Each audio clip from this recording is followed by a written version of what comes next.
सभी गांवों में मोक्ष धाम के लिए यानी शमशान घाट के लिए भूमि भी आवंटित हो, क्योंकि कई गांव में अभी शमशान घाट के लिए भूमि नहीं है।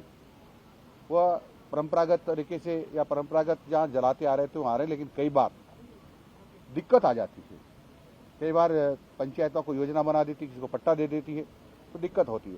इसलिए सब मोक्ष धाम के लिए सबके जमीन आवंटन हो, खेल मैदान के लिए आवंटित हो, और सभी स्कूलों के लिए जो लगभग 37,000 के आसपास है, सबको हमारे स्कूल के खुद के भूखंड का पट्टा होना चाहिए।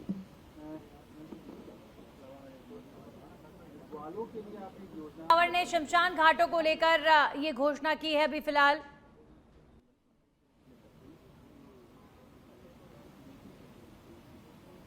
दो बताओगे, दो योजनाएं, आप सरकारी की बात करो, गैर सरकारी की बात करो।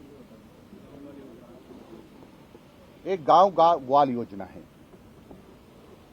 ये सरकारी योजना नहीं है। एक हमारी एक गौ सेवकों की टीम है जिसने मिलकर के तय किया है कि गांव में एक ग्वाला नियुक्त करिए जो गांव की सारी गायों को इकट्ठी करके चराने जाए, शाम को गायों को गांव में लाए ताकि गाय अपने अपने मालिक के घर चली जाए। और इसी व्यवस्था से हम कई गांव में काम प्रारंभ कर दिया है। लगभग हमारा 17 गांव में काम प्रारंभ हो चुका है।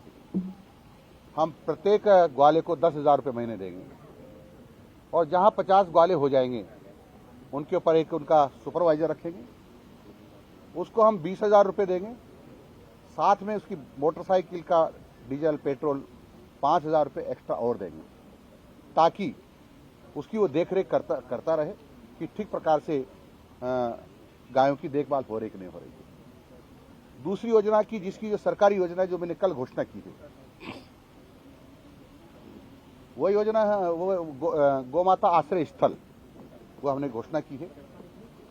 125 बीघा लगभग यानी 20 हेक्टेयर के आसपास जो जमीन होगी, उस जमीन में 8 हेक्टेयर में तो लगभग हम चरागाह विकसित करेंगे, कुछ जमीन में हम तालाब बनाएंगे, कुछ जमीन में चारा रखने का एक स्टोर होगा,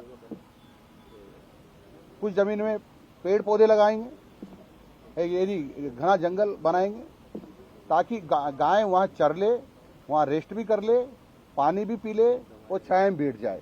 तो 125 बीघा का जो एरिया होगा उसमें हम सभी पंचायत समितियों में एक एक यानी 457 हमारी पंचायत समितियां हैं, सब में एक एक इस प्रकार का आश्रय स्थल बनाएंगे। इसकी घोषणा हमने की है। प्रत्येक आश्रय स्थल की अनुमानित लागत लगभग 85 लाख रुपए होगी, और जिस पर हमारा 400 करोड़ रुपया खर्च होगा। सर, एक पंचायतों को लेकर आपने गाँव को लेकर अनाउंस किया है कि विक्रेता जो लीज बेचते हैं, अवैध है, इलीगल है, उनको सबको लाइसेंस लेना होगा। शहरों की तरफ देखो क्या है कि शहरों में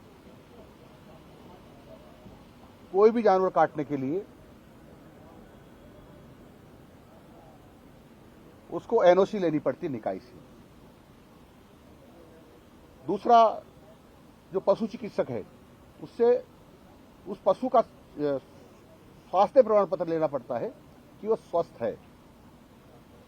तीसरा, उसका जो मकान हो जहां वो ये काटेगा या बेचेगा वो कमर्शियल कन्वर्ट होना चाहिए। दूसरा, उसका खाद्य सुरक्षा का लाइसेंस होना चाहिए, तभी जाकर के वह इस काम को कर सकता, अन्यथा अवैध कहलाएगा। हम ग्राम पंचायत यानी पंचायत राज ने जो नगर पालिका के नियम बने उसको एडॉप्ट कर लिया है, और वह के भी नियम हमारे यहाँ लागू कर दिए हैं। अब गांव में भी ये नियम लागू होंगे। कोई भी बिना पंचायत की एनओसी के ये काम नहीं कर सकता। बना पशु चिकित्सक के स्वास्थ्य जांच के बिना किसी भी पशु को काट नहीं सकता, बेच नहीं सकता, और जहां बेचेगा वहां उसका कमर्शियल कन्वर्ट होना चाहिए। तो इस प्रकार की व्यवस्था की है ताकि जो ऐसे लोग हैं जो शाकाहारी हैं, भजन पूजन वाले हैं, उनको कोई दिक्कत न हो। कई बार लोग कहते मेरी प्रॉपर्टी मंदिर के पास भी, तो मैं कुछ भी करूं, मैं काटूं, कुछ भी करूं, तो ये दिक्कतें कई बार आती है। हम कोशिश कर रहे हैं कि अवैध रूप से कहीं भी मांस की बिक्री ना हो।